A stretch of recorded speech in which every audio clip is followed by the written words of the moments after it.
Diabetes ఉన్నవారు తమ ఆహారంపై నిరంతరం శ్రద్ధ వహించాలి. రక్తంలో గ్లూకోజ్ స్థాయిలను సమతుల్యంగా ఉంచడానికి సరైన ఆహారాలను ఎంపిక చేసుకోవడం చాలా ముఖ్యం.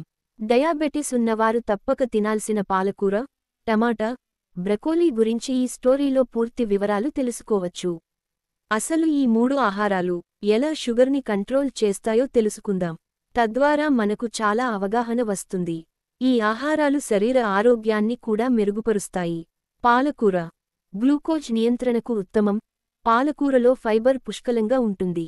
ఇది ఆహారం త్వరగా జీర్ణం కాకుండా నిరోధిస్తుంది. దీనివల్ల ఆహారంలోని గ్లూకోజ్ రక్తంలో ఒక్కసారిగా కలవకుండా నెమ్మదిగా కలుస్తుంది. ఫలితంగా రక్తంలో షుగర్ స్థాయిలు ఆకస్మికంగా పెరగవు. ఇది డయాబెటిస్ రోగులకు చాలా కీలకం. పాలకూరలో పిండి పదార్థాలు లేకపోవడం, తక్కువ గ్లైసెమిక్ ఇండెక్స్ కలిగి ఉండటం వల్ల ఇది గ్లూకోజ్ స్థాయిలను ఎట్టి పరిస్థితుల్లోనూ పెంచదు. అందుకే డాక్టర్లు డయాబెటిస్ బాధితులకు పాలకూరను సిఫారసు చేస్తున్నారు. టమాటా ఆరోగ్యానికి సూపర్ ఫుడ్. టమాటాలు తక్కువ కేలరీలతో డయాబెటిస్ రోగులకు అనువైన ఆహారం. ఇవి విటమిన్ సి ఎక్కువగా కలిగా. బ్రకోలీ షుగర్ కంట్రోలు శక్తివంతం. బ్రకోలీలో కార్బోహైడ్రేట్స్ తక్కువగా ఉండటం వల్ల ఇది రక్తంలో షుగర్ స్థాయిలను సమర్థంగా నియంత్రిస్తుంది. ఇందులో విటమిన్లు ఏ, సి, కె పుష్కలంగా ఉంటాయి. ఇవి రోగనిరోధక శక్తిని బలంగా చేస్తాయి. బ్రకోలీలోని ఫైబర్ ఆహారం జీర్ణం కావడాన్ని నెమ్మదిస్తుంది.